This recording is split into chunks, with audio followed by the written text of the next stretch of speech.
Bueno, hermanos, ayer durante esta última semana, ustedes saben, hemos estado haciendo el curso de nuevos creyentes, o de creyentes, asentando algunas bases escriturales de lo que nosotros somos en Cristo, qué es la Biblia, la revelación general, especial. Y cuando estaba preparando este compartir, con respecto al ser del hombre, tuve un sentir muy fuerte del Señor en su espíritu.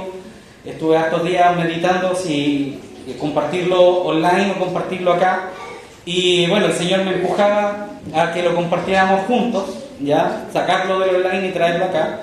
Pero vamos a grabar todo para que los hermanos que hoy día no vinieron lo puedan escuchar en internet y ver las imágenes, ¿ya? ¿Por qué este sentir? Yo le preguntaba al Señor de por qué tanta ímpetu del Señor en verlo acá. Porque ciertamente, hermanos, nosotros como creyentes necesitamos no solamente estar en comunión, en la unidad, sino también saber por qué. Hay algunos hermanos, tal vez en nuestra mente, en nuestro corazón, podríamos preguntarnos por qué el Señor quiere tanto que estemos juntos. Tal vez uno podría incluso pensar de sí mismo, a ver, hay tantos hermanos, tal vez yo me pueda restar. Tal vez el Señor a mí no me considera tanto, tal vez los hermanos que predican tienen comunión con el Señor, pero nosotros acá estamos tranquilos. Y frente a eso, hermanos, que siento que también el Señor, escudriñando a su iglesia, debemos saber nuestra posición. Y esta posición va desde nuestra creación, nuestra restauración y nuestra glorificación, que son las tres áreas del creyente en la iglesia. Y debemos conocerlas, saberlas. Y hoy día, hermanos, quería yo comenzar con el ser del hombre, porque usted es como es, según las Escrituras.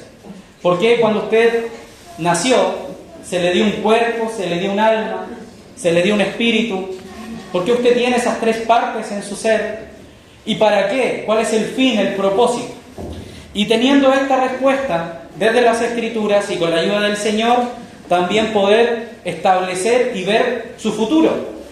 Hay tres preguntas en el ser del hombre que a veces los filósofos, los psicólogos, los psiquiatras intentan responder. ¿Quién soy? ¿Dónde estoy? O en mi vida, en ese sentido de nuestra etapa de vida, y a dónde iremos, ¿ya? Entonces, hermanos, vamos a orar al Señor porque es un tema que nos compete a todos, porque todos acá somos seres humanos, ¿verdad? A menos que haya un reptiliano entre nosotros, pero no creo. Pero bueno, oremos al Señor. Entonces, amados hermanos, encomendémonos a Él. Padre eterno, oramos a Ti, pidiendo tu socorro, que Tú puedas iluminarnos en nuestro ser.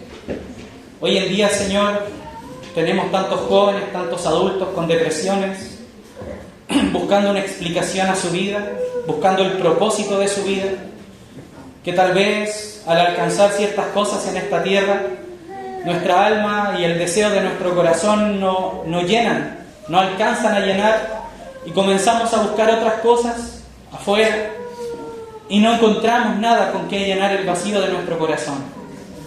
Señor, que esta predicación sirva para que desde tu trono tú puedas, por tu Espíritu, Señor, no solamente llenar nuestro corazón, sino también responder nuestras respuestas más íntimas de quiénes somos, Señor, por qué tú nos creaste, por qué nacimos en esta tierra, por qué nací en cual o tal familia, Señor, por qué soy de esta nacionalidad o de otra, Señor, por qué tengo que vivir las cosas que vivo, por qué las situaciones que estoy viviendo y experimentando, Señor, me suceden a mí. Ayúdanos, Señor, a poder entender tu propósito con nosotros, para que juntos podamos también entender tu voluntad y entender tu propósito eterno, que es tan glorioso y sublime, Señor. Apartamos al enemigo de nuestro oído, Señor. Si hay algún hermano acá que está quejado con estas preguntas, que tal vez está, Señor, sufriendo en su mente, en su corazón, oramos para que el Espíritu Santo, Señor, tome gobierno y dominio de la mente de cada uno de nosotros y pueda sembrar su palabra con poder en nuestro corazón y poder tener, Señor, una vida en Ti, una vida con propósito, una vida con preguntas, Señor, respondidas, y no solamente una fe que solamente alcanza los aspectos superficiales, sino que impacte nuestra vida, Señor. Por esta causa oramos a Ti, encomendamos esta predicación a Tu nombre, Señor, a Tu palabra, a Tu trono, en el nombre del Señor Jesús. Amén. Bueno, mis hermanos, como ustedes pueden ver ahí en la PPT, el ser del hombre. Esta es una de las encrucijadas o uno de los problemas de nuestro siglo. Responder qué es el ser del hombre es entrar en muchos aspectos, y en esta ocasión vamos a verlo desde el punto de vista de la Escritura. Tenemos varios puntos de vista para entender el ser del hombre. Tenemos los aspectos físicos, biológicos, de por qué usted tiene manitos, por qué usted tiene ojitos, por qué usted tiene nariz, orejita, ¿verdad? Piel, huesos, músculos. Y eso la Escritura también lo responde, pero no es el énfasis de hoy en día. Y también podemos analizar al hombre desde una perspectiva psicológica, sus pensamientos, sus recuerdos, su ánimo, sus sentidos, el sentido del pensamiento, el sentido de la voluntad, el sentido físico también, el hambre, la sed, el frío que hoy día están sintiendo, el calor que sentiremos en verano, ¿verdad? Todos esos aspectos que son y nacen de los aspectos psicológicos del hombre. Y hay un tercer aspecto donde el hombre puede ser analizado o escudriñado, que es el sentido espiritual. El vacío del corazón, el amor, la conciencia, que son aspectos del espíritu que luego, con la ayuda del Señor, en otro momento iremos profundizando. Entonces, amados hermanos, el contenido por hoy día vamos a tocar solamente el punto 1. Me gustaría tener más tiempo y compartir los 4, pero ya son más tiempo. Pero hoy día vamos a hablar de la creación del hombre a la luz de las Escrituras y su propósito. Entonces, ¿qué dicen las Escrituras acerca de la creación del hombre? Para ver eso, Génesis, capítulo 1, verso 26. Abramos nuestras Biblias, hermanos. He puesto algunos versículos ya listos en la PPT, pero hay otros que tenemos que ir a buscar. Entonces, el capítulo 1 de Génesis no solamente va a revelar por la voluntad de Dios la creación de todas las cosas, sino que la creación de todas las cosas. Vemos el capítulo 1 desde el verso 1 hacia adelante. La creación del sol, de las estrellas, de la luna, el planeta, las mareas, los árboles, los animales. Todo va acercándose y llegando a un punto de inflexión, un punto de quiebre. Entonces, la Escritura, en el hebreo, nosotros vemos que es como cuando en una orquesta comienzan a sonar los violines, comienzan a sonar las cuerdas, y va todo como hacia un punto, como un punto álgido. Un redoble de tambor, ¿verdad? Cuando en algunos programas de televisión van a revelar un punto. Entonces toda la creación vendría siendo ese acompañamiento hacia el punto máximo de la creación. Vemos que todo se prepara, todo se dispone, y llega el capítulo 1 de Génesis, verso 26, y aparece esta palabra que dice, entonces. Este es el entonces de Dios. Dios prepara la creación para que sea llenada por un ser que Él quiere que se manifieste. Y aquí es donde el Señor le va a dar la importancia a la creación del ser del hombre. Y cuando digo ser del hombre, se entienda ser humano, ¿verdad? La raza humana. Y fíjense que dice, entonces dijo Dios, hagamos al hombre a nuestra imagen, conforme a nuestra semejanza, y señoree, ¿verdad? Y luego habla de dónde el Señor va a enseñorearse. Desde este punto en la Escritura, cuando Dios comienza a hablar estos temas, esas tres virtudes que Dios aplica al hombre, hoy en día deberían ser objeto de estudio. Deberían ser objeto de estudio en los colegios, en las universidades, debería ser objeto de estudio en las iglesias. ¿Por qué? Porque es el ser del hombre el que debe ser definido para que cada uno de nosotros pueda encontrar en esa definición un propósito. Entonces, estas tres propiedades esenciales que el Señor presenta nos van a hablar de constitución del hombre, función del hombre y misión del hombre, que engloba la completa creación del hombre. Yo en algunos momentos durante la colegiatura, la universidad, me encontré con muchas personas que trataban de definir esto. Y lo definían en filosofías antiguas. Por ejemplo, una es que el hombre fue creado para gozar del placer de la creación. Este es un pensamiento helenístico que viene de los griegos. Entonces, tienen esta frase, que tal vez uno la escucha en canciones, la escucha en el trabajo, pero es un pensamiento filosófico muy potente, que es: hay que vivir en esta tierra y disfrutarla, porque de esta vida... Miren, se la saben, hermano. Ya tienen la tarea hecha. ¿Verdad? De esta vida no hay otra. Y por esa limitancia y por no entender la creación del hombre, entonces se establece de que el hombre fue creado para vivir la vida y experimentarla de acuerdo a los beneficios que ella ofrece. Ahora, si eso nosotros se lo preguntamos a un hombre del siglo XIV, donde está la gripe española o la peste negra, tal vez no pueda disfrutar mucho la vida, ¿verdad? Tal vez lo único que le aconteció a él es poder comerse unas papas en remojo de su plantación y tener una esposa, y su vida terminaba a los 40 años. No hay mucho que disfrutar en el siglo XIV. Si vamos a la China actual y vamos a los campos de arroz, que son verdaderos campos de concentración, la vida para un hombre chino de nuestro contexto es trabajar, levantarse a las 4 de la mañana, cosechar arroz, sembrar arroz, mojarse sus pies, enfermarse, morir de alguna enfermedad del momento, de algún resfrío, alguna tuberculosis. Y ese es el disfrute de la vida, tal vez para ese asiático.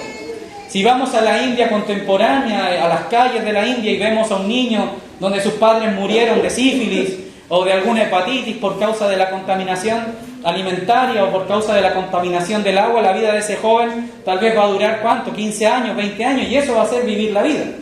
El problema de la definición de la vida y del placer es que solamente va a estar orientada al contexto económico que la persona pueda disfrutar. O sea, no es una realidad. Tal vez nosotros podamos decir, no, hay que vivir la vida, y los jóvenes puedan decir, sí, yo voy a salir a disfrutar, al carrete, a la música, a la fiesta.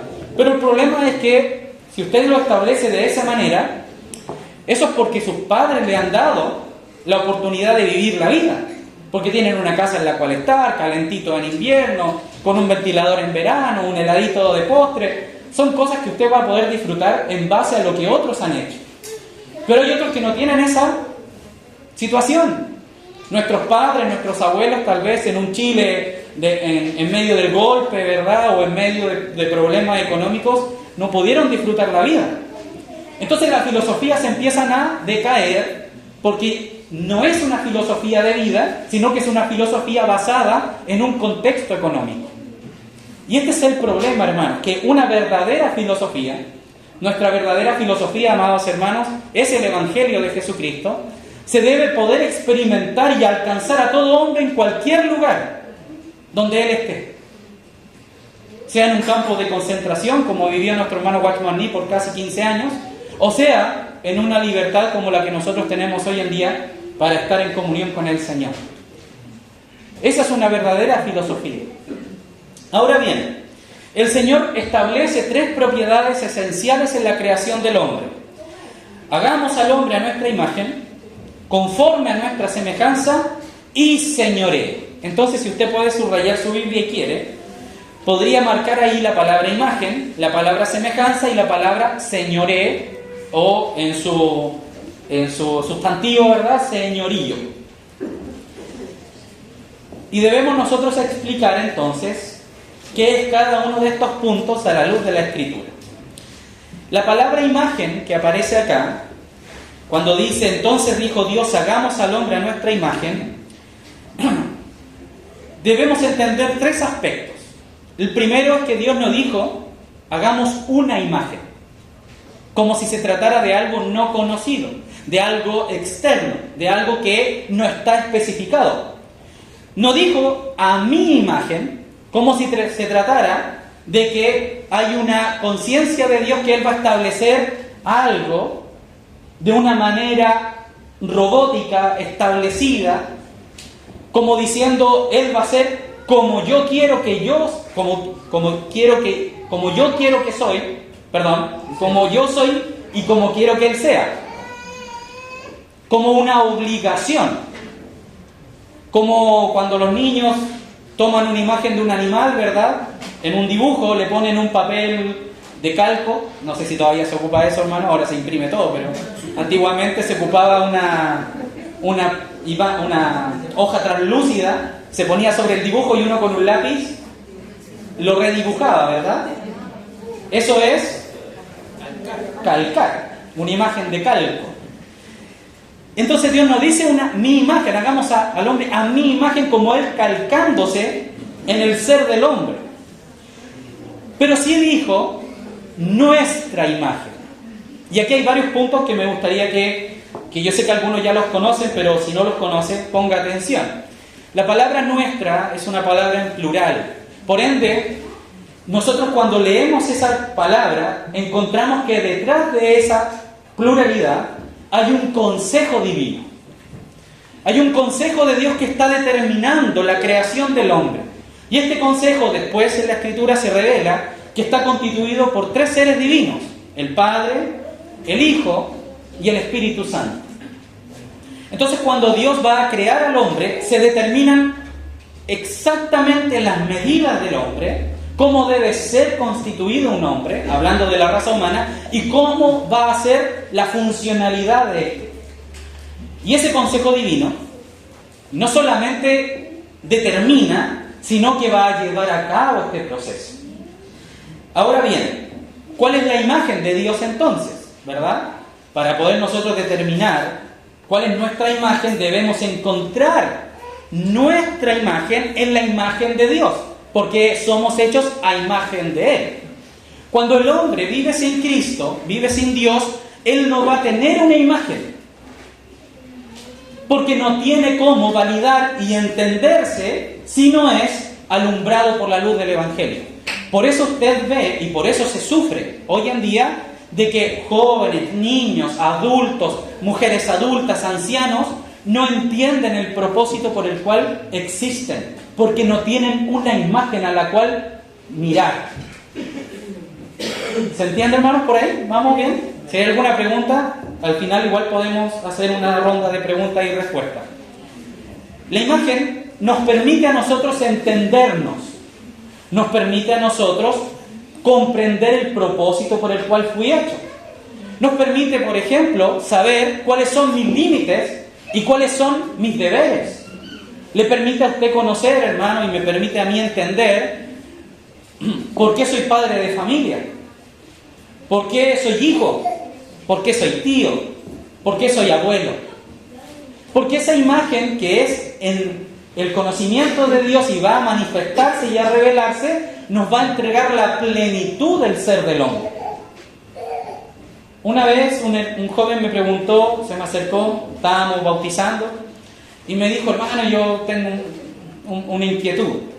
Y me dijo: ¿qué puedo hacer yo en la iglesia? ¿De qué sirvo yo en la iglesia? Si están los hermanos que predican, están los hermanos que sirven, están los diáconos, están aquí, todos los hermanos. Yo me siento que no sirvo en la iglesia, no sé cuál es mi lugar. Y yo le dije: eso pasa porque tú miras a los hermanos y quieres seguir la manera y el modo de cómo sirven los hermanos. Pero tú debes encontrar en Cristo, y mirándolo a Él, tú vas a encontrar tu lugar en el cuerpo. A veces esas palabras pueden sonar muy espirituales y como que el joven va a decir: el hermano no me dijo nada, ¿verdad? Yo muchas veces dije eso: el hermano tan espiritual y no me responde. Pero es necesario responder así para que el joven y nosotros, todos nosotros, si tiene usted esa duda hoy en día, podamos entender. Si yo miro al hermano David, usted me mira más aquí, y usted quiere ser a mi imagen, usted va a empezar a hablar como el hermano David, a tener las muletillas del hermano David, a tener el carácter del hermano David, a tener los gustos del hermano David y los disgustos del hermano David, porque se va a formar mirándome a mí. Y ese es el problema de las iglesias actuales, que cuando se para delante de la iglesia un pastor prominente, los hermanos comienzan a ser conformados a la imagen de lo que ellos miran y comienzan a imitar. Y si yo, por ejemplo, cuando predico pego un zapatazo, ¡amén, hermano! Entonces después todos los hermanos cuando predican, ¡amén, hermano! ¿Cierto? Yo lo he visto y yo sé que ustedes también. Y si el pastor tiene una voz así media puertorriqueña, después los que van a esa iglesia van a empezar a predicar, ¿por qué, hermano? Y empiezan ahí a tomar sus cosas. Y es triste, da risa, pero es un poco triste, porque la iglesia toma la medida de aquel que ellos miran. En Corintios se nos dice que nuestra creación y nuestra revelación de Cristo es como la luz de la aurora, que va en aumento. O sea, uno empieza a ver un poquito, después otro poquito, hasta llegar al mediodía, cuando ya es visible a todos. Y eso ilumina nuestro ser. Pero no lo ilumina solamente para que nosotros digamos, ¡uy, qué precioso es el Señor! Sino que lo ilumina para tener una claridad de quién somos nosotros en Cristo. La última canción que cantamos hoy día decía así: y seremos como Él es, porque le veremos. Eso es un pasaje bíblico, está sacado de las Escrituras. Yo, cuando estaba preparando este compartir, tomé ese verso y dije, ¿por qué, Señor, la iglesia se va a tornar en ti mismo cuando te veamos en las nubes? Sabemos que el Señor nos va a transformar en el día de su advenimiento, ¿verdad? Él nos va a transformar, pero esto es un tema.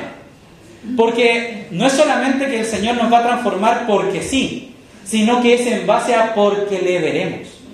O sea que nuestra formación espiritual es en base a cuánto vemos de Cristo. Y allí está el punto de la imagen. Hermanos, nosotros cargamos hoy en día una imagen que no es la de Cristo en nuestra vida. Cuando usted se mira a sí mismo, ve a un hombre deforme, ve un hombre con tendencias carnales, ve un hombre con concupiscencias, ve un hombre con tendencias pecaminosas, que le atrae el mundo y que le atraen las cosas que están en el mundo. Y esto es porque hemos nacido mirando el mundo. Esa es nuestra imagen. Usted le pregunta a cualquier joven en un colegio qué quiere ser cuando grande, y hoy en día ellos quieren ser youtubers o influencers. ¿Por qué? Porque eso es lo que ellos ven en la televisión. Eso es lo que ellos asimilan. Entonces ellos quieren ser lo que ellos ven. Cuando usted ve a Cristiano Ronaldo, Messi, Mbappé y todos estos jugadores de fútbol que están tan famosos hoy en día, los jóvenes, nuestros jóvenes quieren ser como Cristiano Ronaldo. Entonces comienzan ¿a qué? Se cortan el pelo como ellos, hablan como ellos, hacen gesticulaciones como ellos. ¿Por qué? Porque es lo que ellos están viendo, se van tornando en lo que ellos ven. Esta es una realidad para nosotros como iglesia. Entonces, el llamado del Señor es que nosotros podamos ver a Cristo para que mientras lo vamos comprobando, lo vamos examinando, lo vamos viendo en las Escrituras, lo vamos viendo en el testimonio de la iglesia, en el testimonio de los hermanos, el Señor busca que Él sea nuestro resplandor, a lo cual nosotros estamos expuestos, para que esa medida comience a ser nuestra imagen. Por eso dijo Dios, hagamos al hombre a nuestra imagen. No dijo a mi imagen ni a una imagen. Ahora se entienden esos tres puntos. Porque Él quiere conformar al hombre según el hombre vaya acercándose a Él. Pero si yo me voy alejando de Él, me voy a ir desfigurando. Y voy tomando otras formas que puede ser cualquiera. Puede ser la de un presidente prominente, puede ser la de un famoso, puede ser la de un actor, un cantante. Y hoy en día, hermanos, el hombre necesita urgentemente, sea de cualquier edad, tener una revelación de quién es Cristo para que se conforme a la imagen de aquel que lo llamó. Y aparezcan estos versículos, ¿verdad? Segunda de Corintios, capítulo 4, verso 4. Para que, bueno, aquí corté un poco yo el pasaje para entender el punto, y dice, para que no le resplandezca la luz del Evangelio de la gloria de Cristo, el cual es la imagen de Dios. Quedémonos con la última partecita, no vamos a entrar en examinar todo el pasaje, pero el punto es que Cristo, el cual es la imagen de Dios, o como dice Colosenses 1:15, Él es la imagen del Dios invisible, el primogénito de toda creación. Cuando yo entiendo esto, si yo soy padre, debería inmediatamente comenzar a preguntarme, ¿qué imagen quiero que mis hijos tengan? Piénselo, medítelo, hermano. ¿Qué quiere que su hijo manifieste? ¿Qué palabras quiere que su hijo hable? ¿Qué lenguaje? ¿Qué quiere que su hijo piense? Y según lo que usted coloque delante de su hijo se va a conformar a esa medida. Y nosotros, los padres, o los que quieren ser padres, y los que son, debemos también entrar en esa pregunta. ¿Por qué yo soy así? ¿Usted se ha preguntado eso? Pablo se lo preguntó en Romanos. Él dice, miserable de mí. ¿Verdad? Él dice que es un miserable. Porque con el hombre interior él quiere servir a Dios, pero con el hombre exterior que él llama, ¿verdad?, que habla acerca de nuestra creación humana, sirvo al pecado. Entonces él dice, miserable de mí. Pero no queda ahí, sino que pasa al capítulo 8, verso 1 y dice, más gloria a Dios doy a Jesucristo, porque Él me ha librado de la esclavitud del pecado y de la muerte. Allí hay una fe que nosotros debemos depositar, en la cual, amados hermanos, debemos ir entendiendo que Cristo puede liberarme de lo que yo soy actualmente. Si usted tiene un carácter, unos pensamientos que no le agradan, tiene pensamientos suicidas tal vez, pensamientos envidiosos en su corazón, si usted piensa que tal vez tiene pensamientos egoístas y a usted no le gusta eso, usted puede clamar a Jesucristo. Porque ahora hay una puerta abierta. Antes ya estábamos fritos.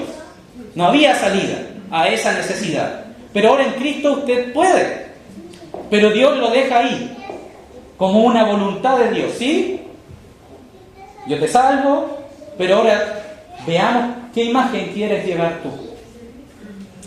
Entonces la imagen de Dios a veces se predica y dice, no hermano, la imagen de Cristo y todo glorioso. Pero esto es mucho más profundo. Y fíjense en algo. La imagen tiene una funcionalidad. ¿Para qué las cosas tienen imagen? Si yo les digo 1, el 1 como número, ¿existe el número 1? Creo que ya lo compartí en un momento, ¿verdad? Sí, me vino ahí un recuerdo. El 1 como concepto existe, matemático, pero no vemos unos en ese sentido. Entonces, la imagen del 1 es cuando nosotros vemos un vaso, un celular, una silla. Ahí uno entiende el concepto. La imagen tiene la función de expresar, de revelar, de dar a conocer algo. Fíjense en esta frase de Juan, el Evangelio, capítulo 1, 18, dice, a Dios nadie le dio jamás. Porque Dios en sí no es invisible. Él está en todo lugar, Dios está aquí hoy en día. Y también está en nuestra casa cuando estamos peleando con nuestra esposa, también está Dios ahí. Y también está cuando yo estoy en mis pensamientos queriendo que el chofer de adelante ojalá le caiga un rayo. También está el Señor ahí mirando esos pensamientos. Y también está cuando estoy durmiendo y cuando estoy conversando y cuando estoy en todo lugar. Dios es el testigo fiel porque Él siempre está, aunque yo no lo vea. Porque Dios es. Y una de las capacidades de Dios es que Él es omnipresente. Y los salmos hablan cosas preciosas acerca de esto. Y aunque me fuere al extremo del mar, allí estás tú. Y aunque bajare a los abismos, allí está tu espíritu. Sí, hermanos, el Señor está en todo lugar. Y por esta causa no le podemos ver. Pero aquí hay una revelación en Juan. Dice, a Dios nadie le dio jamás. El unigénito Hijo, que está en el seno del Padre, que es la imagen del Dios invisible, agregamos Colosenses ahí al medio, Él le ha dado a conocer, Él le revela. Por cuanto Cristo es la imagen de Dios, entonces Él va a expresar a Dios y a revelarlo. Entonces la función de una imagen, en ese sentido de estudio, es que revela y trae al conocimiento cómo es lo que está detrás de lo que no vemos. Cuando yo digo, uy, esta persona es paciente, lo que está revelando en su imagen esa persona es paciencia. Y tal vez uno ve a una persona así, ¿verdad? Y que tal vez lo están molestando y está ahí esperando. Y uno dice, uy, que tiene paciencia. O tal vez una persona que está con mucho trabajo y está ahí tranquilo, haciendo sus labores, y el jefe, ya, apúrate, y uno dice, uy, que tiene paciencia. ¿Por qué? Porque está manifestando algo. Esa es la función de la imagen. Cuando Dios dijo, hagamos al hombre a nuestra imagen, lo que busca Dios es que el hombre represente a el mismo Dios. Que el hombre se torne parte de la imagen de Él. Pero esto no es separado de Cristo. Porque Cristo es eterno, es el Hijo eterno de Dios. Entonces el Padre siempre tuvo una representación. Pero Él, en su consejo divino, cuando dijo, hagamos al hombre a nuestra imagen, es que el hombre ahora participa activamente de la representación de quién es Dios en el lugar que Él creó, que es la tierra. Eso es importantísimo para nuestra vida. Si yo no entiendo eso, amados hermanos, estoy en un grave peligro de no representar a Dios. Y si no represento a Dios, pierdo propósito por el cual fui creado. Tal vez alguien podría decir, pero es que una lata. Yo tengo que ser como Dios. ¿Y cómo voy a hacer eso? Si a mí me gustan otras cosas. Porque no hemos sido conformados a su imagen. Cuando el hombre cae, el hombre estaba proyectado para representar a Dios, ¿ya? Para ser el embajador de Dios, para traer a la tierra el gobierno de Dios, tal como una extensión del brazo de Dios en la tierra. Un hermano en un libro hablando de esto dice, el hombre es como un guante. Dios se coloca al hombre en su mano, llena al hombre por dentro, para que cuando Dios quiera levantar su dedo y enseñar algo, el hombre sea uno con esa mano y pueda estar en esa misma armonía.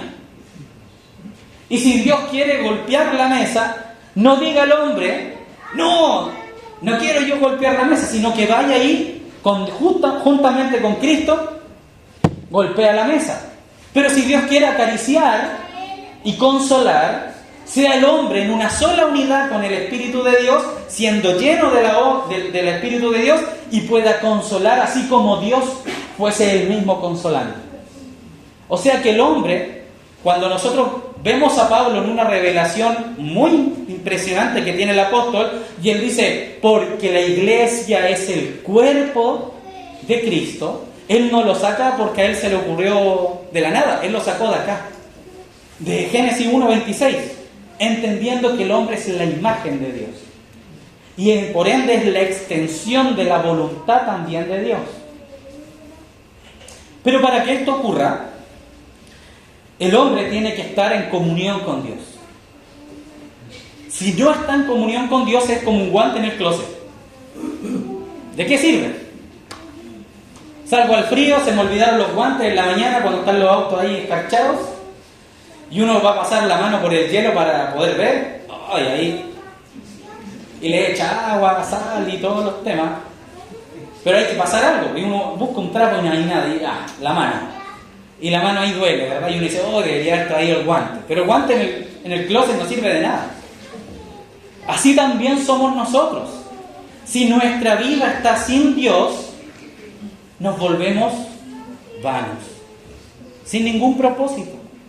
Y ese sin propósito a usted como ser humano le va a traer depresión, angustia, tristeza, se va a enfermar, va a comenzar a sufrir, Va a decir, ¿y por qué, pobre de mí? ¿Por qué yo no sirvo para nada? ¿Y por qué a mí no me pasan las cosas buenas? ¿Y por qué yo no...? Y va a empezar a mirar al mundo. ¿Y por qué prosperan, como dijo un profeta? ¿Y por qué prosperan los malos? ¿Y por qué a ellos que hacen mal les va bien? Y yo me esfuerzo, voy a trabajar y me gano el mínimo, y este otro gana millones y mira cómo vive la vida. Y empieza uno a cuestionar todo. ¿Por qué? Porque ha perdido la comunión con Dios. Porque su ser interior comienza a querer tener lo que otros tienen, pero no el propósito por el cual fuimos creados. Y ese es un problema, hermanos. Son problemas reales que los hermanos y nosotros, todos los hombres, tenemos en nuestro corazón. Yo cuando me convertí al Señor, yo andaba con ese problema en mi mente. Yo tenía 16, 17 años. Y yo iba al colegio y lo encontraba tan aburrido. Y yo me sentaba al último en la sala y miraba a todos mis compañeros y decía, ¿y para qué estamos acá si todos nos vamos a morir? Y justo el profesor estaba diciendo lo siguiente, que el universo estaba en expansión. Mire, por la enseñanza de los profes. El universo está en expansión, pero esa expansión es como un elástico. Entonces, con la fuerza que se estira un elástico, imaginémonos, la hermana Juanita está allá, tiene un elástico, yo lo empiezo a retraer y llego hasta acá. Cuando yo lo suelte, ¿qué va a pasar? Pero la fuerza de reacción a la fuerza que yo hice hacia acá se cuadruplica. Entonces la velocidad con la cual el universo se va a retraer va a ser mayor a la velocidad de la luz. Y que todo el universo va a quedar compreso en una sola partícula inicial que fue la que estalló con el Big Bang. Mira lo que nos enseñaba el profe. Y yo levanté la mano, alumno querido, aquí acá. Y yo le dije, entonces, ¿para qué estamos acá?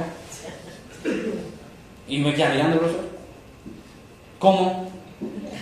Y yo le dije, usted se levanta en la mañana, se prepara su cafecito, va a dejar a sus hijas a sus colegios, viene para acá, no hace clases, se va a su casa, rabea, no le alcanza para ciertas cosas. Yo me imagino, le decía que era de ser así, para que el universo entero se comprima en una pelota de golf. No tiene ningún sentido vivir. Y yo les dije así a mis compañeros, mejor peguémonos un tiro en la cabeza ahora todos juntos, porque la vida no tiene sentido. Yo estaba con esos pensamientos en mi corazón a los 16 años. Yo no se lo decía a mi papá, no se lo decía a mi mamá, pero yo estaba en mí. Pero cuando vino el Evangelio, yo tuve una respuesta. Que el universo y su compresión y su extensión y todo lo que los físicos analizan y calculan y todo, no vale nada si no está Dios detrás, si no hay un propósito más allá de esta vida llena de sufrimiento y de amargura. Por eso cuando Pablo expresa palabras acerca de la vida de Cristo y nos empieza a alentar y nos dice que confiemos en Él, que Él venció la muerte, es que Él no solamente venció la muerte en el sentido de cuando uno fallece, sino que Él venció la muerte en la cual nosotros vivimos. Que la vida en sí misma está muerta sin Dios. ¿Por qué? Porque no tiene propósito, no tiene proyección, no tiene algo más. Yo conversando con un hermano que se convirtió cerca de los 80 años, 75 años, fui a su casa y me decía él, yo le doy gracias al Señor porque yo le pude conocer antes de morir, porque hubiera sido terrible mi futuro, porque yo pensaba que todo mi trabajo y que mi esposa, mis hijos, y darle todo a mis hijos, y darle todo a mi esposa, y darle todo, universidad y empleo y trabajo, y etcétera, etcétera, y tener una casa aquí, una casa en la playa, autos, benzina, y todo el tema para poder vivir tranquilo, era el todo. Pero cuando él llegó a los 75 años y quedó solo en la casa, los hijos se fueron a sus vidas, y él estaba solo con su esposa, y su esposa postrada en una silla de ruedas, que no podía ni hablar. Él le daba gracias a Dios, porque en esa, tal vez austera manera de vida, él lo tenía todo, porque él encontró al Señor. Y que no importaba si su esposa estaba postrada, no importaba si él estaba enfermo, que parece que tenía un cáncer, no mal recuerdo, y estaba ahí luchando y esperando a que viniera el Señor por su alma en el minuto en que él muriera, porque él tenía plena seguridad de que él iba a atravesar el umbral de la muerte y se iba a encontrar con su Señor y que va a tener vida eterna. Hermanos, el Evangelio de Jesucristo y entender nuestra posición en Él es glorioso. Y es glorioso para nuestros hijos. Es glorioso para los jóvenes. Es glorioso, hermanos. Pero a veces le quitamos la gloria y lo hacemos una rutina religiosa. Una rutina muerta. Hay que ir a la iglesia, hijo. Hay que hacer esto. Tenemos que hacer. Y todo parece una mochila. Pero hermanos, nosotros no tenemos que. Nosotros lo hacemos. Porque Cristo es nuestra vida. Y si yo no entiendo eso, voy a crear religión, una subreligión de la religión misma que está en mi vida. Entonces yo miro la reunión como un estado pasajero. Ya tengo que ir al domingo, después tengo que ir a la feria, después tengo que hacer almuerzo. Una etapa más, un eslabón más de nuestra vida cotidiana. Pero Cristo quiere ser Él mismo nuestra vida. Y que cuando yo vengo a reunión, yo entiendo que me vengo a reunir con aquellos que han sido redimidos y que están mirando el futuro, hermanos. Que vamos a tener comunión con el Padre, que vamos a tener una comunión eterna. Y que no hay ninguna necesidad. Y que la muerte ha sido vencida y las enfermedades ya fueron vencidas. Porque a pesar de que estamos en cuerpos de muertes, Él nos conformará a la misma imagen cuando lo veamos. Y eso es lo glorioso, eso es lo precioso. De que ya no habrá más llanto, como dice Isaías 66, y ya no habrá más enfermedad, y que seremos consolados, y el mismo Señor pondrá su mano en nuestras lágrimas y consolará cada debilidad de nuestro ser. Y aunque sea difícil la vida, mi esperanza va más allá del sol, va más allá de los cielos, va más allá de este reino, va más allá si a mí me va mal en la economía o me va bien en la economía. Si a usted joven le va mal en el colegio, no importa. Cristo es suficiente. Apéguese al Señor. Busque a Cristo. Y Él va a llenar esos aspectos donde usted está traumado, está turbado. Porque debemos ser conformados a la imagen de aquel que nos amó y nos llamó a su gloria eterna. Pero eso no es todo, eso es solamente la imagen. La imagen, hermanos, cuando uno empieza a entender estas cosas, como que uno se anima porque dice, oye, yo no vine a morir al mundo. Como dijo el pueblo de Israel, ¿para qué nos sacaste, Moisés, al desierto a morir? Nosotros cuando leemos las Escrituras, Dios sacó al pueblo de Israel al desierto a tener comunión con Él, a que Él lo conocieran.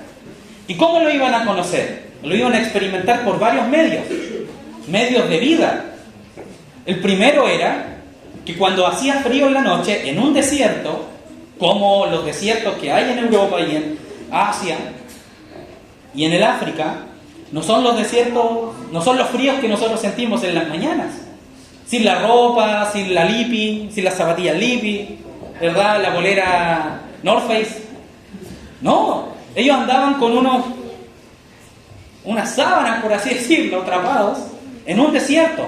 Y el Señor se revela en una antorcha de fuego gigante que los acompañaba y los iluminaba de noche. Y cuando iban en el desierto, a pesar de que estaban en el desierto, Dios se tornaba como una nube que los daba sombra para que no se expusieran al sol. Y cuando ellos tenían hambre, Dios descendía en sí mismo como un maná y los alimentaba. ¿Qué estaba haciendo Dios? Avanzando con el pueblo de Israel y convenciéndolos de que Él era la vida. Que Él es la vida misma y que Él es suficiente a todas las necesidades del ser humano, aún las físicas, aún las psicológicas y aún las espirituales. Él es suficiente. Y esa imagen que Él estaba manifestando, cuando viene Cristo, la manifiesta de una manera plena, ya sin sombras, ya sin medias tintas. Ya Cristo se presenta y ¿qué hace? Cristo hace multiplicar pan. Cristo bendice y sana. Cristo es la vida. Y Él de sí mismo dice, yo soy el camino, la verdad y la vida. Y nadie va al Padre si no es por mí. O sea, la imagen de Cristo comienza a irradiar a los hombres de que esta vida, hermanos, ha sido vencida por el mismo Señor, porque esta vida misma que los hombres viven es muerte. Estaba viendo un reportaje hace poco de estos jóvenes que No sé si lo vieron, era un reportaje antiguo cuando a los jóvenes que se portaban mal los llevaban a una cárcel para que tuvieran como una experiencia de shock. No sé si lo han visto. Y los llevan a los presos y los presos les pegan, ¿verdad? Y los insultan y los patean y todo, y después salen como con miedo y dicen, ya mamita, yo voy a cambiar. ¿Lo ha visto? Y me dio tanta pena, hermano, porque cuando veía ahí esa vida, lo que ellos... Yo digo, eso no puede llamarse vida. Lo que se sufre dentro de la penitenciaría. Eso no es vida. De estar siempre en violencia, siempre tratando de ser el más choro, siempre tratando de ser el más hombre, siempre tratando de ser el líder, y porque si uno está abajo lo golpean, lo insultan, lo menosprecian, lo vituperan. Eso no es vida, estar siempre con esa fuerza intentando ser algo que no soy. Cuando estaba en el colegio uno vivía algo parecido, pero no a ese calibre. Pero el sistema mismo, cuando uno va al kinder, al primero básico, y comienzan los profesores y dicen, es que tú tienes que tener un 7, es que tiene que ser el mejor de la clase, y el mejor de la universidad, y el mejor del trabajo, y es como una lucha constante de alcanzar algo que nunca encuentro, nunca veo, y después empiezan esos pensamientos a tornarse ya que se abruma en la mente del hombre, y uno dice, ¿y para qué tanto? ¿Para qué conseguir el mejor auto que puedo y la mejor casa y tenerla? Es como subir una escalera que nunca termina. Y uno ya al final está cansado y después como ya da lo mismo y dice, no quiero más. Porque el predicador en Eclesiastés dijo, ¿verdad? Vanidad de vanidades. Todo es vanidad. Y tenía tanta razón. A veces nosotros no lo entendemos y dicen, no, pero ¿cómo? Todo es vanidad, hermano, en este mundo. No hay un propósito. La imagen misma nos va a dar ese propósito. Fíjense en esto. El consejo divino, aquí anoté unos pensamientos míos, Padre, Hijo, Espíritu Santo, toman la decisión de compartir la imagen que poseen y dársela al hombre. Hagamos al hombre a nuestra imagen. Dios diseña y crea criaturas que lleven la imagen de su Hijo. Que ya el Hijo no sea el unigénito, sino ahora el primogénito entre muchos hermanos o muchos nacidos como Él. La nueva criatura que lleva la imagen del Hijo está proyectada, entonces, a ser como el Hijo. Eso es muy importante, porque si llevamos la imagen del Hijo, yo debo ser entonces como Él. La imagen que llevamos, por lo tanto, va a tener la misma función que posee en el Hijo, que por medio de nosotros Dios se quiere revelar, dar a conocer y manifestar. ¿Verdad? Y aquí aparece un verso, Romanos 8:29 dice, porque a los que antes conoció, también los predestinó para que fuesen hechos conforme a la imagen de su Hijo, para que Él sea el primogénito entre muchos hermanos. Pero no solamente decir, yo soy hermano de Cristo, hermano. ¿Ah? Como decían por ahí, esto es mejor que tener un amigo en la MUNI. ¿Verdad? Porque parece que cuando uno tiene un amigo en la MUNI todas las cosas pasan. Pero, un amigo en el CEPA, ¿verdad? No, es mejor. Pero no es solamente con el sentido de yo estar en mi carne y decir, yo soy amigo del Señor, el Señor es mi Señor. Glorioso. No, es para que yo sea como Él. Esa es la intención del Hijo. Ahora bien, aquí hay una palabra, la segunda palabra de las tres esencias que el Señor deja en el ser del hombre, es la semejanza. Esto cuesta entenderlo porque para los latinos que vivimos actualmente, nuestro español es un poco pobre. Entonces yo los voy a ayudar un poquito y nos vamos a ayudar mutuamente a entender la palabra semejanza. Para el chileno contemporáneo, semejanza es algo que se parece a algo. ¿Verdad? Esto es semejante. Se parece. Ya, para el hebreo, cuando Moisés escribe estas palabras que dejó Adán escritas en el pergamino inicial, ¿verdad? Adán escribe todo lo que dijo Dios y se lo deja, pasa por generación en generación y llega a Moisés, ¿ya? Por eso tenemos el Génesis. Entonces, hay dos palabras en hebreo para semejanza. La primera es demut, que significa patrón, modelo o molde, y la palabra maré, ¿ya? Que significa apariencia o aspecto. Nosotros como latinos, semejanza es la segunda palabra, maré, algo parecido, ¿ya? Pero esta palabra que está allí, por eso les copié esta imagen que dice, ahí está la interlineal, y en amarillito a la derecha dice semejanza H1823, esa es la palabra en hebreo, y dice demut. Entonces cuando dice hagamos al hombre a nuestra imagen conforme a nuestro modelo, que va a dar un sentido un poquito más completo. Aún así la palabra modelo no alcanza en su totalidad a que podamos entender el concepto de la palabra semejanza. Y demut, abajito al final, tiene varias significancias, varios sinónimos. Y es parecido, semejanza, modelo, forma. Figura, forma, imagen, semejanza. Parece ser que es lo mismo. Pero la palabra modelo tiene que ver con la palabra también patrón. El patrón, imaginémonos que vamos a construir una cuchara, ¿ya? Yo para hacer una cuchara tengo que tener un modelo, ¿verdad? Entonces yo vierto en ese modelo, que es tal vez como un ladrillito con un surco, y yo le echo ahí, no sé, hierro fundido. Cuando yo destapo eso, ¿qué sale? Una cuchara de hierro fundido, ¿verdad? ¿Por qué? Porque la puse en el modelo, la rellené con la sustancia y creé la imagen. La vamos ligando como conceptos. Entonces, la palabra a nuestra semejanza es que el hombre, ese barro que el Señor toma, la dama, ¿verdad? De donde viene la palabra Adán, la pone él. No es que algunos comentaristas bíblicos dicen y puso un muñeco de barro. Y eso no es tan exacto. A pesar de que somos hechos de la tierra. Ya usted se muere y se pudre y que se vuelve uno con la tierra. En el aspecto biológico. Pero lo que hizo Dios es que el hombre iba a ser conforme a la semejanza, o sea, conforme al patrón y al modelo. Yo acá coloqué un ejemplo para poder entenderlo.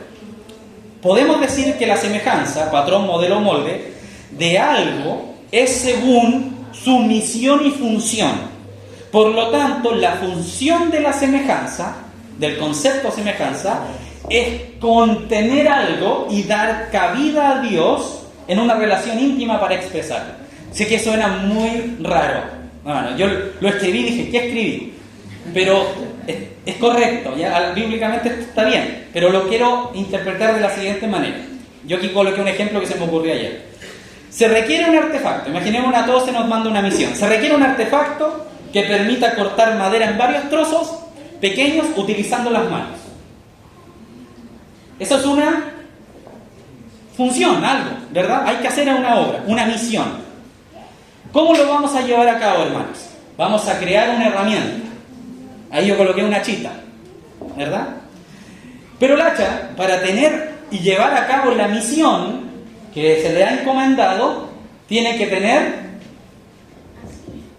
algunos aspectos. Debe considerar la función de algo para llegarse a crear. Entonces, tiene que tener un diseño, tiene que tener una estructura y tiene que tener una materia. Para yo poder formar algo, imaginémonos, yo quiero un vaso y quiero ver el líquido que está dentro, entonces hago un vaso de cristal. No lo puedo hacer un vaso de bronce porque no veo lo que hay dentro. Según la función que yo quiero darle, entonces voy a crear algo conforme a ese modelo. Entonces, en el tema del hacha, tenemos un diseño que es la forma que va a tener, tenemos la estructura y las que son las partes que lo componen, y tenemos la materia, que es la sustancia de la cual va a estar hecha el hacha. Si yo hago un hacha de goma eva, por mucha goma eva que ocupe, no voy a partir un tronco, ¿verdad? ¿Alguien ha partido leña? Ya. Entonces el hacha tiene una misión, partir el bloque. Entonces yo pesco el hacha y le hago así. Voy a cerrar esto para no mojar. Le hago así, a la madera, así, un golpecito. No va a cortar. ¿Qué le falta? Fuerza. O sea que la actividad del hacha tiene, el modelo también va según su función. Y aquí yo les quiero ayudar. La misión es cortar la madera. La función es que yo alzo el hacha y la dejo caer contundentemente sobre la madera para lograr la misión. ¿Qué es la misión? Cortar madera. ¿Cuál es la función? Alzar el hacha y dejarla caer contundentemente sobre el trozo de madera para lograr la misión. ¿Qué quiere decir esto? Que la misión es el poder dado a algo para realizar un deber o encargo, y la función es la manera en la cual se debe llevar a cabo. Ahora volvamos al hombre. Dios dice, hagamos al hombre a nuestra imagen. Hablamos de la imagen. El hombre va a representar a Dios. El hombre va a expresar a Dios. Pero tiene que tener una semejanza. ¿Cómo va a llevar a cabo esa misión? Entonces el molde, el modelo, la semejanza es el cómo el hombre va a llevar a cabo esa misión. Por eso es el patrón, el molde. Pero no es el molde del hombre, es a nuestra semejanza. ¿Quién es en la semejanza? El consejo divino es la semejanza. Entonces, ¿qué tiene que hacer el hombre? Tiene que ser vertido en la semejanza de Dios para que se forme la imagen de Dios. ¿Se entiende? El hacha, yo coloco ahí algo para esa arenita para poder vertir el hierro fundido para hacer el filo del hacha y toda la parte de arriba, ¿verdad? Lo que va a cortar, lo que va a golpear. Entonces, el molde es Dios, por así decirlo, es la semejanza. Y el hombre es la materia que Dios va a usar. Ahora bien, sabemos que la semejanza tiene que ver también con el carácter de Dios. O sea que nosotros somos embebidos en Dios, fusionados en Dios, vertidos en Dios, para que nos levantemos desde Dios y ahora tengamos la imagen de Cristo. No basta solo, amados hermanos, con que nosotros hayamos nacido de nuevo en el sentido de hemos creído en Cristo. Esa es la primera parte de la restauración. Sino que ahora en nuestras vidas tienen que ser vertidas para ahora que esas deformidades que teníamos, esos aspectos que nos sirven a Dios, que las funcionalidades de Dios y la misión de Dios con nosotros tiene que llevarse a cabo de una manera. Y para eso vino Cristo, para mostrarnos cómo es ser un hijo de Dios. ¿Qué les parece, amados hermanos? Interesante. Yo pensé que me bastaba, ya estaba listo con la salvación, ya. Como dijo un hermano anteriormente, durante la reunión, y en otras reuniones también, que seamos como Él. El camino del apóstol Pablo tenía dos áreas cuando él predicaba. Él predicaba a Cristo y a este crucificado. Y yo siempre me he preguntado por qué esa frase. Se predica a Cristo, hay una coma y dice, y a este crucificado. Porque son las dos áreas que el hombre necesita. Conocer a Cristo, pero también a este crucificado. Porque en la crucifixión nosotros vemos la semejanza. Nosotros vemos lo que nos espera, amados hermanos. Nosotros vemos la ira de Dios sobre el Hijo, que representa la humanidad completa, ¿verdad? En la cruz cae la ira de Dios sobre el Hijo, pero yo debo entender algo con esa realidad espiritual, que si yo tengo, hermanos, en mí mismo el desorden del mundo, la carne, y me dejo gobernar por eso, yo no estoy representando a Dios. No estoy cumpliendo el propósito por el cual Dios me ha convertido al Evangelio. Porque Dios tiene una misión. Y la vamos a ver. Antes de entrar a Juan 15, perdón, a Juan 5:15, donde está todo esto ya explicado por el Señor, permítame leerles esto. Por lo tanto, la semejanza está ligada a que podemos contener a Dios y relacionarnos con Él para llevar a cabo la misión que Él nos ha encomendado. De otra manera, sería vano nuestro ser si no está ligado al propósito por el cual hemos sido creados. Un hermano, bueno, yo también he dado este ejemplo hartas veces compartiendo de esto, y es como usted tiene un jarro de jugo, va a revolverlo, y usted toma el celular y lo empieza a revolver. ¿El celular fue diseñado y su propósito es que usted revuelva jugo con el celular? No. ¿Se puede hacer? Sí, pero no fue para lo que fue hecho. No fue diseñado. La placa madre, la memoria, la cámara, el touch, no está hecho para que usted revuelva jugo. ¿Qué fue diseñado con el propósito de revolver jugo? Una cucharita. Tiene la forma exacta para que sea eficaz. A veces nosotros queremos servir al Señor en la carne. Queremos vivir la vida cristiana en la carne. Y algunos hermanos van a decir, pero si se puede. Es como revolver un jugo con un celular. Usted va a intentar hacerlo, pero no lo va a hacer como corresponde. ¿Usted ha intentado cortar carne con una cuchara? Yo sí. Perdón, cuando no hay nada dice, ya, a ver si está blanda la carne lo hago, ¿verdad? Y uno empieza así. Y la carne en el plato. Pasa por el mantel, sale para allá, las papas para el arroz, para allá. Y uno logra, así, con la obstinación, y le saca el pedazo. Sí, es posible intentar hacerlo, pero no es eficaz. Queda el desorden. Hay situaciones que arreglar por esa obra. Cuando Saúl gobernó, era como alguien intentando cortar carne con cuchara. ¿Qué hizo Saúl? Mató a los sacerdotes, se adueñó del reino, dejó vivo a un rey que debía matar. O sea, él estaba gobernando, pero no estaba representando a Dios. Él hacía lo que a él le parecía, en su alma, en su mente. Cuando tenía que ir a pelear contra tal, pescó el becerro, lo sacrificó él, no esperó a Samuel. Intentó gobernar, pero ¿qué llevó a cabo? Desorden y caos, y trajo dolor a los que le rodeaban. Nosotros como cristianos podemos intentar vivir la vida cristiana en la carne, sin la semejanza del Hijo, solamente llevando su imagen, pero vamos a generar dolor, sufrimiento, tropiezo, pérdida. Y como dijo el Señor, el que conmigo no recoge, vamos a desparramar. Tal vez yo me voy a parar aquí y les voy a decir, hermano, ¿hasta cuándo usted dio? Y los hermanos van a decir, hola hermano, ahí estuvo pero pesado hoy día. No voy más a reunión. Y no va a venir más a reunión. Pero eso es desparramar. Es intentar en mi alma, que aún no ha sido llenada por Cristo, en la semejanza del Señor, hacer algo. Con una buena idea, como Usa. Cuando el carro se estaba meneando, puso su mano. ¿Y qué pasó? La ira del Señor cayó sobre Usa, ¿verdad? Y lo mató. Y uno dice, uy, Dios, qué malo.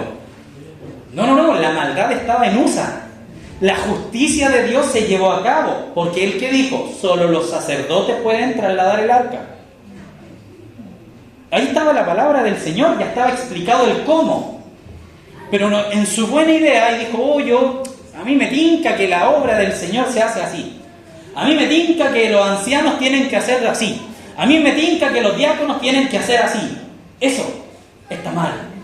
Porque Dios ha dejado un camino verdadero, nuevo y vivo por el cual transitar. Y si yo lo hago a mi pinta, hago un camino paralelo.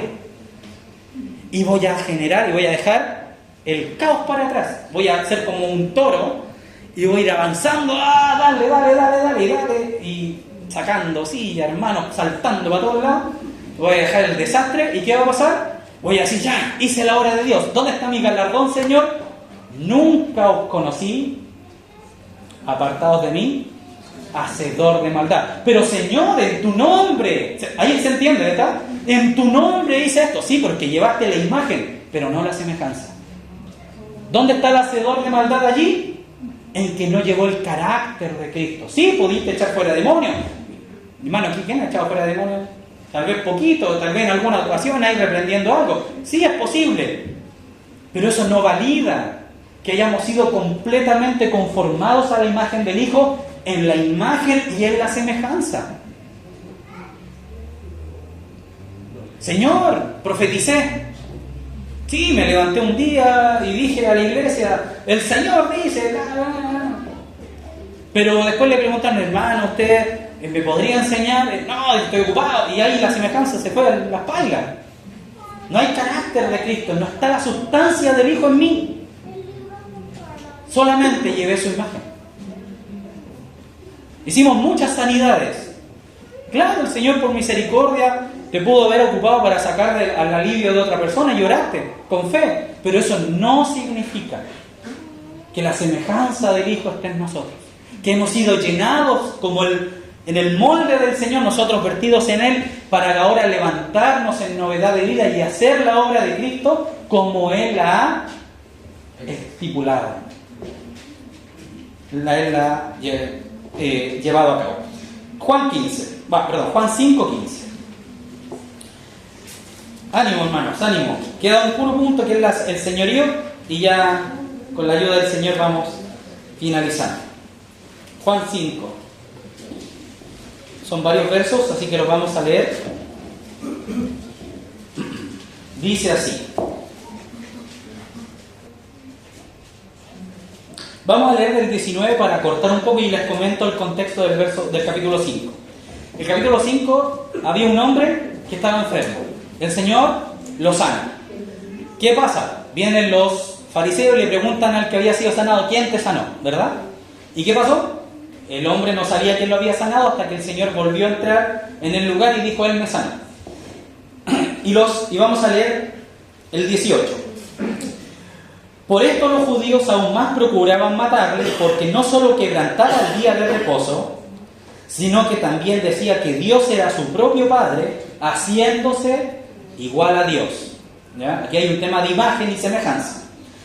19. Respondió entonces Jesús y les dijo, de cierto os digo, no puede el Hijo hacer nada por sí mismo, sino lo que ve hacer al Padre, porque todo lo que el Padre hace, también lo hace el Hijo. Parecido.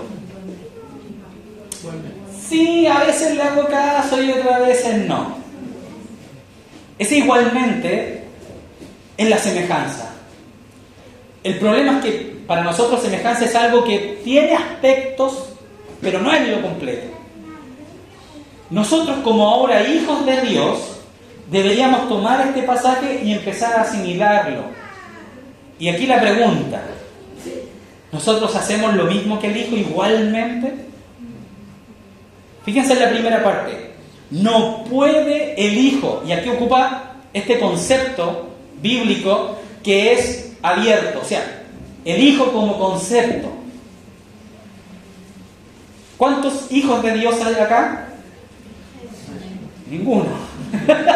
Nadie levanta la mano. No importa, en su corazón, ya, soy hijo de Dios por la fe en el Señor Jesús. Amén. Entonces se requiere que el Hijo, no puede el Hijo, ¿se entiende como concepto el Hijo? Sí. Él no dice, no, yo no puedo hacer esto, porque si Él hiciera eso, se pierde lo que el Señor quiere enseñar. Se requiere que el Hijo, alguien que ha nacido por el Espíritu, el Hijo, no haga nada por sí mismo, y ese sí mismo es en el alma. Recordemos que la palabra, cada vez que la Escritura habla de nosotros mismos, o a mí mismo, está hablando del alma, de la voluntad personal, de cada uno de nosotros. No puede hacer en el alma, llamemos así, sino lo que ve. Ahí está la imagen.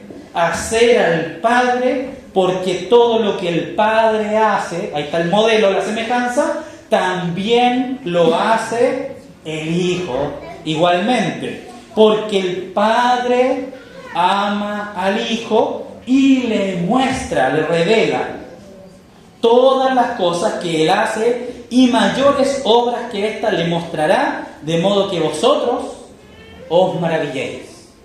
Eso es, todo lo que el Señor está diciendo aquí tiene que ver con la semejanza y la imagen.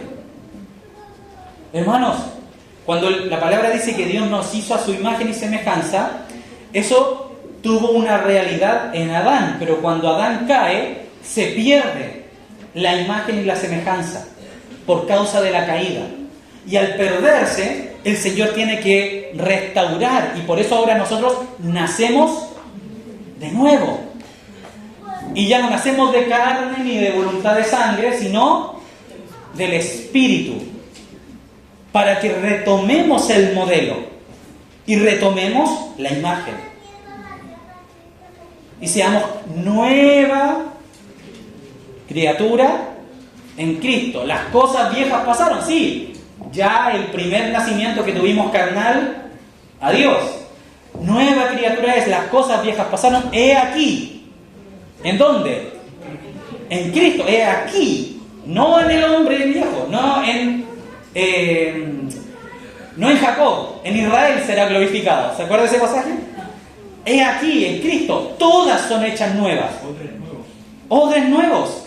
Entonces nuestro nuevo nacimiento nos va a llevar a que ahora hagamos las obras, no de nosotros mismos, las que debemos hacer al Padre, y imitemos al Hijo. No voy a leer todo para poder terminar el tema y no cansarlos, hermanos. Sé que están cansados, pero ánimo en el Señor. El señorío es algo más simple de entender, es la misión, es el propósito. Dios quiere gobernar porque Él es Rey de Reyes y Señor de Señores. Y por cuanto Él es Rey, su gobierno se extiende. En la creación, en la eternidad pasada, Dios reinaba sempiternamente. Cuando el hombre cae, primeramente cae Satanás, ¿verdad? Hay una degradación de su ser. ¿Y Satanás qué hace? Establece su propio reino paralelo.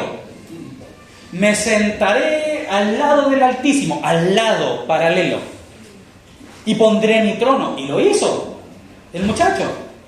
¿Qué les parece? Y el Señor lo permite. Bueno, pon tu reino ahí, pero tienes tus consecuencias. Vas a ser destruido. Y crea al hombre. Y le da al hombre la responsabilidad de la imagen, la semejanza y el señorío. Y Dios le dio al hombre, por causa de que le da el señorío de este mundo. Y se lo entrega al hombre en las manitos. Tome, mi hijo. ¿Y qué dice Génesis 1 del 27?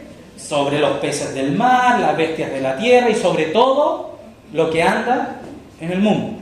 Le entrega el señorío al hombre. Y el hombre, cuando aparece Satanás y engaña al hombre, el hombre le pasa el señorío a Satanás. Y el hombre queda cautivo, preso, esclavo del enemigo, muerto en delitos y pecados, por cuanto desobedeció y no llevó la imagen de Dios, ni la semejanza, desobedece, le pasa el poder a Satanás.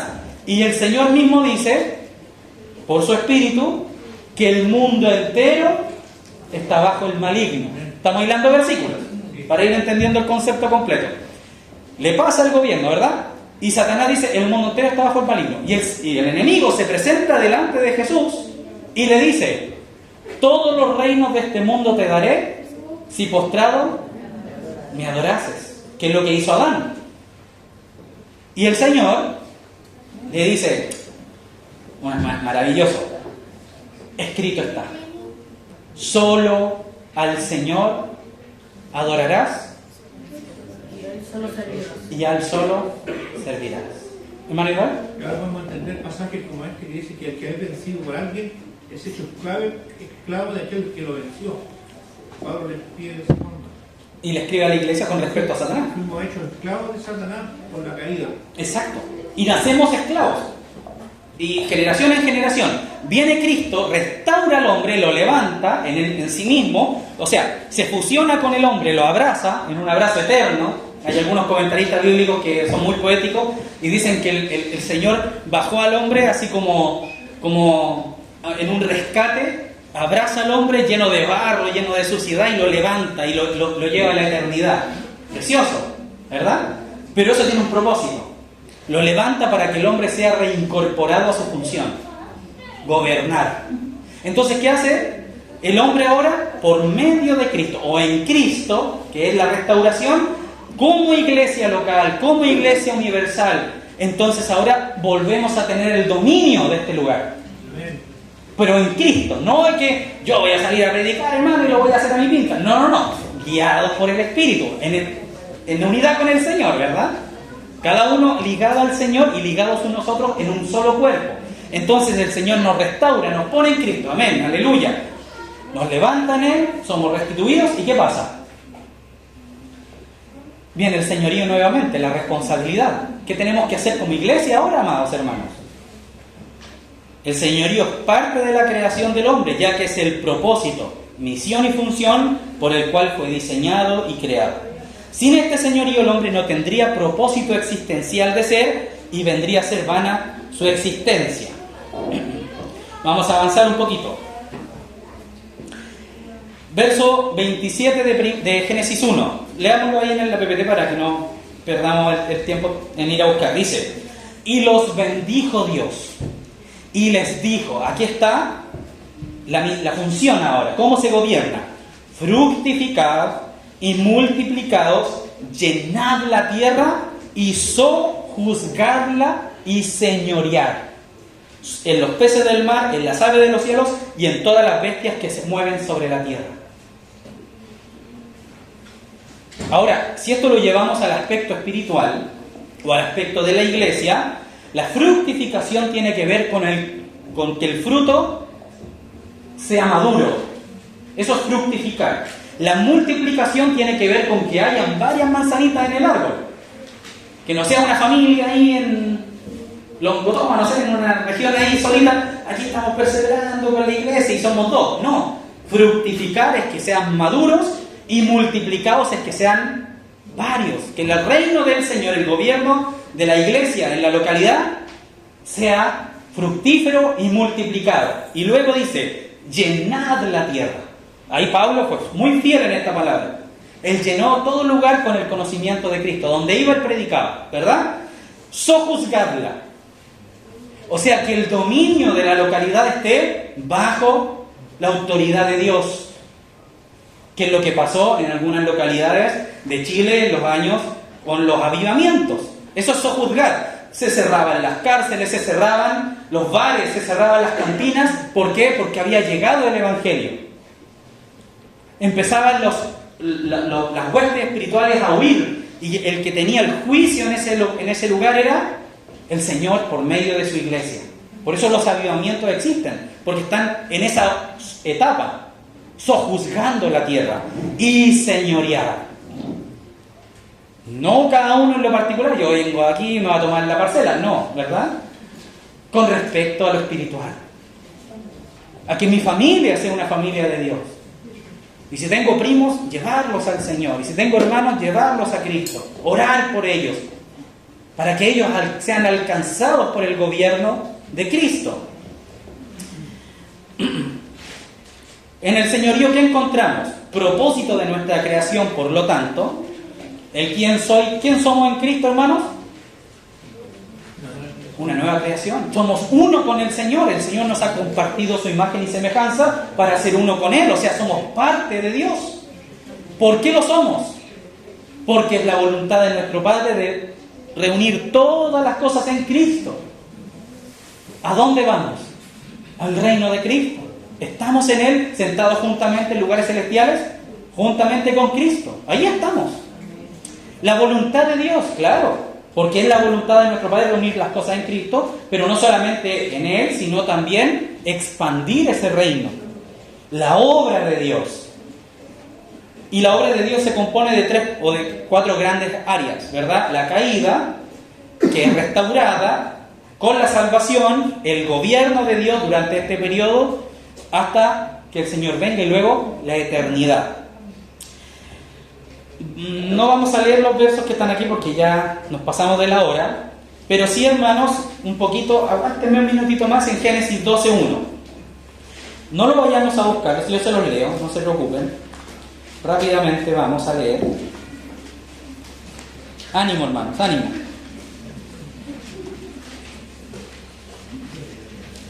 Dice, fíjense en esta frase que cuando está el contexto correcto, hermano, a mí me llena de gozo, hermano. Dice: pero Jehová había dicho a Abraham: vete de tu tierra y de tu parentela y de la casa de tu padre a la tierra que yo te mostraré, y haré de ti una nación grande, y te bendeciré y engrandeceré tu nombre, y serás bendición. Hermanos, el concepto de iglesia local está en este pasaje. ¿Por qué somos uno? O, mejor dicho, ¿para qué somos uno? Somos uno para que el gobierno de Dios se extienda sobre la tierra. Fíjense que el Señor tomó un hombre de 90 años y lo sacó a caminar por el desierto, de la mano del Señor, como un niño chico. Y comienza Abraham y es obediente y sale, ¿verdad? Sale del Ur de los Caldeos, llega al Siquem y comienza a dar vueltas por el Negev. Y él comienza a tomar posesión de la tierra. Abraham fue la primera iglesia local, llamémoslo así, en el sentido espiritual, en la cual él estaba señoreando la tierra. Fue la primera familia en ser obedientes por la fe a la obra de Dios a nivel macro. Lo que hizo el Señor, hermanos, o lo que Él busca, es que la tierra sea llena de su gloria. De que los hombres le conozcan. De que los hombres vuelvan a Dios. No es solamente reunirnos aquí encerraditos con estufa y calentitos. Estamos acá para que cuando usted en la semana vaya a su trabajo, los jóvenes vayan a los colegios, los jovencitas estén en sus lugares, proclamemos las virtudes de aquel que nos llamó por su gloria y excelencia. ¿A quiénes? A los que están en cautiverio, en sombra de muerte. Lo hemos cantado, para encaminar nuestros pies por sendas de paz. Y no solamente yo, sino también aquellos que lo necesitan.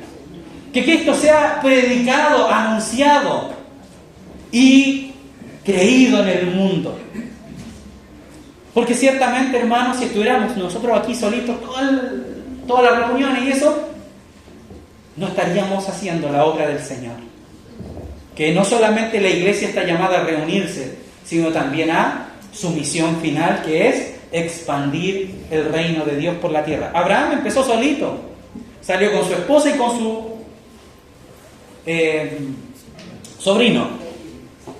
Y el sobrino, uno empieza a leer los puros títulos y Lot hay que rescatarlo, después Lot hay que rescatarlo, y a Lot hay que rescatarlo. O sea, de verdad, al Señor le dijo, sal de tu tierra y de tu parentela. Abraham salió de la tierra con la parentela. Salió de la mano con la esposa, Sara, y en la otra manito Lot. Y esa mano, que le costó, ¿verdad? A veces nosotros no somos obedientes al Señor. Bueno, Lot tuvo su decisión de vida y Abraham prosiguió. Le dio prole. Nacieron las 12 tribus. Las 12 tribus ya no era una familia, se convirtieron en aproximadamente 12 más 2, 14, 15 personas, una familia de 15 personas desde joven adelante. Pasan 400 años en Egipto y ya son 3 millones. 3 millones salen por la tierra, por el desierto, por mano de Moisés. Se establecen en la tierra de Canaán con todo lo que vivieron y llegan a ser 7 millones en el tiempo de Samuel. Ya eran las 12 tribus, ya eran muchos más. De 7 millones llega el reinado de Saúl, el reinado de David, y ahí se multiplican, llegan a ser aproximadamente 10 millones según la estadística. Salomón, se multiplica la fama y vienen del occidente, del oriente a ver y a escuchar las palabras de Salomón. Salomón es el rey glorioso, la extensión que llega aún a los que están en otras regiones del mundo. Y después viene la caída del pueblo de Israel. ¿Y qué pasa? Se los llevan cautivos de nuevo. O sea, todo el peregrinaje de Egipto a Salomón se perdió. De lo que había logrado Abraham por la obediencia de la palabra, hasta Salomón fue glorioso. Pero cae Israel nuevamente. ¿Y qué pasa? Son divididas las tribus, se exterminan 2, se pierden 2, quedan 10. Se divide el reino en norte y el sur. Y de las 10 de las 10 que quedaron en el norte, se van completamente, desaparecen del mapa y quedan 2, Judá y Benjamín. Y de esas 2, el Señor comienza a prometer que iba a llamar al Cristo. ¿Qué pasa? Profetas menores, profetas mayores, los cánticos, todo lo que vivieron los hermanos de Daniel, el cautiverio. Juan el Bautista, aparece Juan el Bautista y dice: aquí el Cordero de Dios, la promesa. Viene Cristo, restaura la iglesia, 12 discípulos, así como las 12 tribus, pero ahora con 12 discípulos, cada uno en particular. Y los discípulos salen por el mundo, se anexa Pablo, cae uno de los 12, Judas, se anexa Pablo. Pablo comienza a predicar, va por las regiones, Galacia, Macedonia, avanza. Y nosotros, 2000 años después, el Evangelio ha salido por toda la tierra. Y ahora el apóstol Pablo es como que nos pasaron un testimonio, ¿verdad? Ya, nos toca, Peñaflor.